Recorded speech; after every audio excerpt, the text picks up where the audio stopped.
Dans cette pièce, cette fois-ci, Le Petit Prince parle créole, une œuvre mondialement connue pour un chassé-croisé entre la langue de Molière et la musicalité de la langue créole.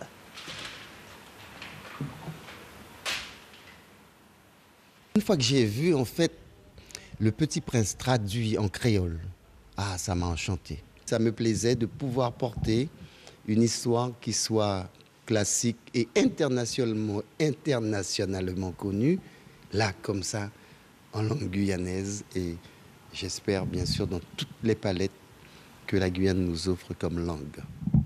Le rôle du Petit Prince est tenu par une femme. Cette pièce est issue d'une résidence artistique.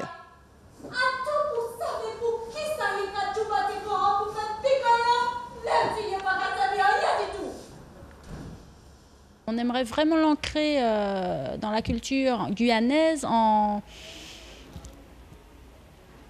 puisant en fait dans les autres langues du territoire. Donc on aimerait travailler avec des gens du fleuve, des Amérindiens et autres cultures pour rendre notre Petit Prince universel en fait. La traductrice du Petit Prince en créole guyanais a attentivement suivi cette représentation. Lorsqu'on écrit, on va chercher des expressions qu'on n'utilise même pas peut-être tous les jours. Moi, je fais exprès de réhabiliter des mots oubliés et de les entendre. Alors, il y avait un public jeune. C'est ça la transmission. Oui, c'est super.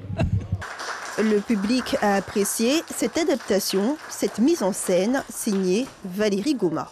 Les langues régionales ont bien besoin d'être portées parce que ça se dédette. Voilà. Donc c'est une très belle idée. L'actrice possède la langue et donc il faudra encore plus de fluidité parce que il faut jouer, il faut répéter, etc. C'est un début de travail, mais je trouve ça formidable. C'est bien traduit et ça reflète... Alors je me retrouve avec un Petit Prince plongé dans une affectivité créole. Et je trouve ça génial.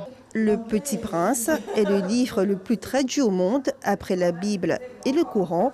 Ce n'est que le début de l'aventure du Petit Prince sur les terres guyanaises.